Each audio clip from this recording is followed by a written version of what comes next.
What is up, awesome people, and welcome back to another Wi-Fi Wednesday shenanigans. And this is the final countdown.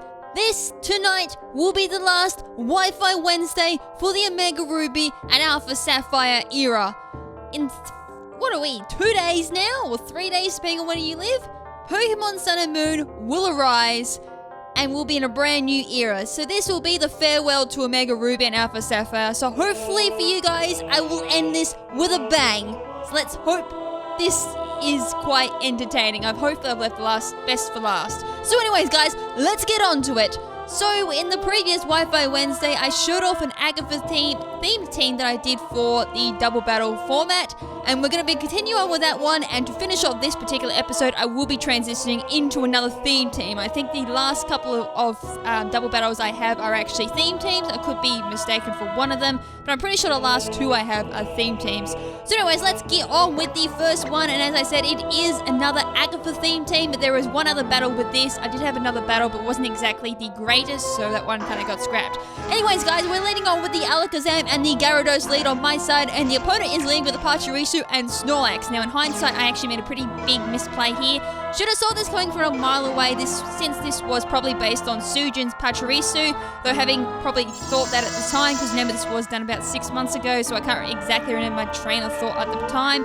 But at my own defense, I was probably thinking that Pachirisu could have gone for the Nuzzle on my Gyarados, or it could have had Thunderbolt as well, probably digressing from Sujin's Pachirisu, but it was using a Follow Me, so the Snorlax would most likely set up the Belly Drum, which is exactly what it does. So that was kind of like, as I said, a huge misplay on my part, because that's going to make a massive difference on this battle. So, as I said many times though, the prediction part when it comes to Wi-Fi battles is playing about 70% of what you need for Wi-Fi battles to be actually really decent at them. So anyways, I go for the Dazzling Gleam there to bypass the Following Me and do some damage to the Snorlax, so I can then follow it up with the Waterfall on my Gyarados, the Icy Wind there, so I can make sure and guarantee I can outspeed the Snorlax next turn, just in case it's running like a Jolly Nature at max speed with 252 EVs in it.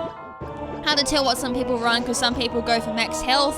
I'm running something like I think it's even number of HP in their Snorlax, so they can get the whatever berry off, like a citrus berry or something. But this one was running the Rest and the Chesto berry on it, which is kind of annoying because you can just wake up that turn and just spam Body Slam on the remainder of my team. I'm guessing it's going to have Earthquake as well for multi-hit or something like that. Anyways, go for Psychic there to knock out the Venusaur, because I really don't want any Sleep Powder Pokemon sticking around and putting my Pokemon to sleep, because that's going to make it a very uneven battle. Anyways, going for the Waterfall here on my Gyarados to try and get some flinch damage on there, and unfortunately I don't do any, but I do about a quarter damage there to the Snorlax. Unfortunately though, Body Slam is going to OHKO my Alakazam about 5 times over, I reckon, at +6. So that's kind of not cool. So I go in the Arbok here, I'm like, alright, this is really cool because I am Choice Scarf. I can outspeed the Charizard even if it does Mega Evolve into Charizard Y, and OHKO that with my Rock Slide, since I am running Adamant, I do believe, and hope for a flinch as well on the Snorlax.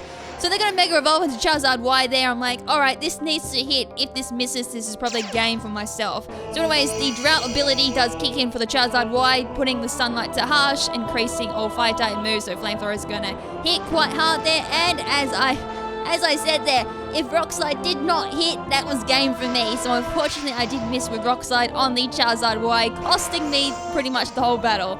So that's what hacks can do to you, unfortunately. So I've shown off a lot of battles where hacks has gone my way. Thought I might swap it up a little bit and show where hacks really doesn't go my way at all. So anyways, Body Slam there as well.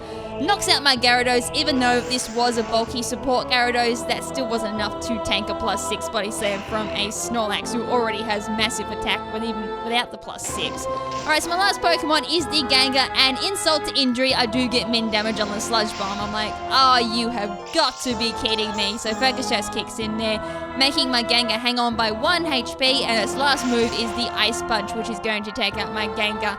I'm like, oh, god damn it, that's how the hacks rolls, unfortunately. Alright, so I pretty much revealed most of their team, but as I said, like, there was a lot of things there that really just didn't go my way. A lot of flinches didn't happen. I missed with Rock Slide, and I got min damage on Sludge Bomb. Anyways, let's go on to the last battle that I had with this Agatha team, and this one was Oh, I forgot now this one went. I think this one was a relatively decent battle. Anyways, I'm going to lead with the Venusaur and the Jinx lead here. We all know my Jinx is the fake out lead. They're going to lead with the Litigant and the Weavile lead. Now, I was a bit worried about Weavile because that can lead with the fake out.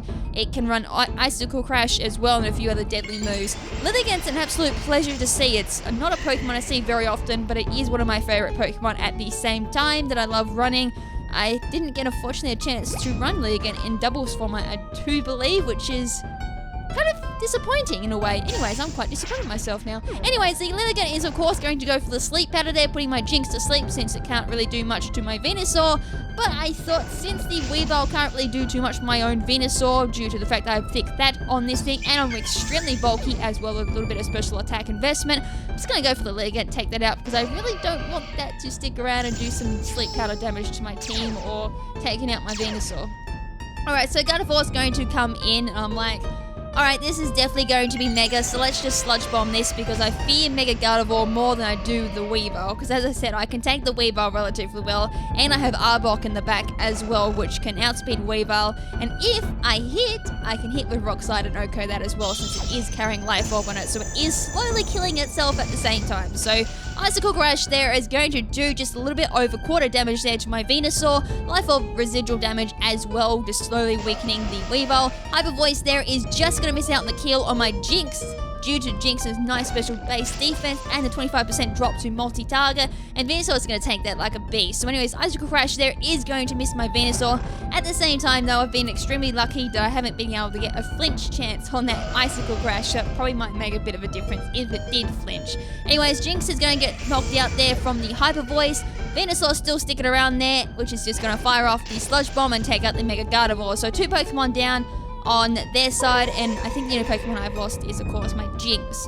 So anyways, anything can happen still, so still early game. So Arbok comes in here, and as I said, I'm not really too fussed here about the fact that Weavile's still sticking around. I can outspeed it. Intimidate going up as well, which is going to lower Weavile's attack by -1 and Garchomp's attack by -1, which will make a huge difference on both these Pokemon since they're both physically orientated. So Rock Slide there is, of course, going to miss out on the KO due to 25% drop from hitting both targets. I do get the double flinch there, which is awesome, which allows me to throw off the sleep powder from my Mega Venusaur and put that Garchomp to sleep. Obviously, I could have gone for the sleep powder onto the Weavile and just nullified that for quite a few turns maybe, but as I said, I kind of prioritized doing a lot of damage over putting a Pokemon to sleep since that was going to be more handy in the long run. So anyways, I'm going to go for the Rock Slide here, take out that Weavile, and now it's just a 3v1 against that Garchomp because I do have one more Pokemon in the back still. Right, so Weavile finally goes down, and Garchomp is pretty much immobilized thanks to sleep, but be just my luck, he'll probably wake up the next turn and fire off a whole bunch of attacks like Dragon Claw or Dragon Rush or Earthquake or Rock Slide, given what type of set it is. Anyways, I'm locked into Rock Slide thanks to Choice Scarf, so another Rock Slide off the bat there, slowly doing some more damage into the Garchomp, and of course it wakes up the next turn, doesn't it? Anyways, Outrage there, and it's a randomly chosen target there. It does target my Venusaur and takes out my Venusaur, unfortunately, which is perfectly fine because there wasn't much that my Venusaur could technically do to it except for Sludge Bomb, Hidden Power Fire, and I think Giga Drain was my last move. Anyways, I go for one more Rock Slide there on my Arbok. Shadow Ball off the bat there from the Gengar, taking out the Garchomp and taking me the game as well. So there we go. There's a kind of decent way of showing off what my Mega Venusaur can do. I think that was like one of the few Pokemon I didn't really get a chance to show off that much. So anyways guys, hope you guys enjoyed the Agatha theme team in regards to double battle format. So let's lead on to the next theme team, which of course is the Ghetsis theme team. This was one of the last theme teams that I did for the doubles format before I just completely stopped doing Wi-Fi Wednesday outside of this. And I hope you guys enjoy this team a lot because this was actually quite fun to use personally as well. Alrighty, so let's see what Ghetsis can do. So this is another Trick Room team. You probably have figured by now that I do love my Trick Room teams. I don't know why I didn't use Trick Room a lot earlier than this because I've had an absolute ball using it. Anyways, this is kind of one of your VGC 16-ish teams. It's got Zekrom, Xerneas, Groudon, and someone else I do believe. I think it was like Gladius was the team preview, and 2 other legendaries I do believe they had. Anyways, of course, it's going to be a Primal Groudon. I'd probably have a heart attack if someone just brought a non-primal Groudon. Anyways, we all know that the Exonius is going to go for the Geomancy Power Herb, but I thought, hey, let's just go for the Protect on the Bishop so I can get the Trick Room up on my Kofferigus. I can take the next hit from Pacifical Blades from the Primal Groudon with Kofferigus. I know that for a fact. So, I guess I could have probably gone and gone some damage with Iron Head on Exonius this turn, but of course the Primal Groudon would have outsped my Bishop because I have no speed in Bishop at all. I've actually got hindering speed, and I've got 0 IVs in speed as well, so that's why I went for Protect that turn. Alright, so Pacifical Blaze does just a bit over half there, and that was a critical hit as well on Kofferigus. So Kofferigus, if that wasn't a crit, would have actually taken it like an absolute beast. Anyways, Trick Room does go up there, and also for the fact that it did that much damage, I'm assuming this actually might be a bit of a bulky Groudon as well. Anyway, Shadow Ball there onto my Groudon, kind of confirming my fears it was a tanky Groudon, special defense invested, because its defense is already quite nice without any investment in it. And of course, is another reason why I protected the first turn, because I know for a fact Iron Head was not going to OHKO the Exonius due to just how bloody bulky this thing is without any defense. So even with max attack and adamant, or sorry, brave nature, I still can't OHKO. So unfortunately I'm going to lose both my Pokemon there to Exonius and Groudon to combined effort. GG. So my last 2 Pokemon in the back are Hydreigon and my Bufflet. So these are 2 awesome Pokemon. I actually enjoyed using Bufflet. So this is an Assault Vested Bufflet. It's got Earthquake, Head Charge, I think it might have Wild Charge, I can't remember, but it's not running Protect because obviously Assault Vest. But anyways, I go for the Earthquake there, taking out the Exonius and doing a little bit of damage there to the Groudon.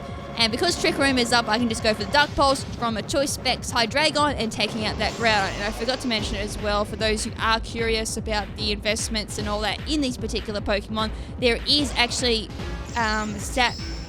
sorry, I can't speak English now.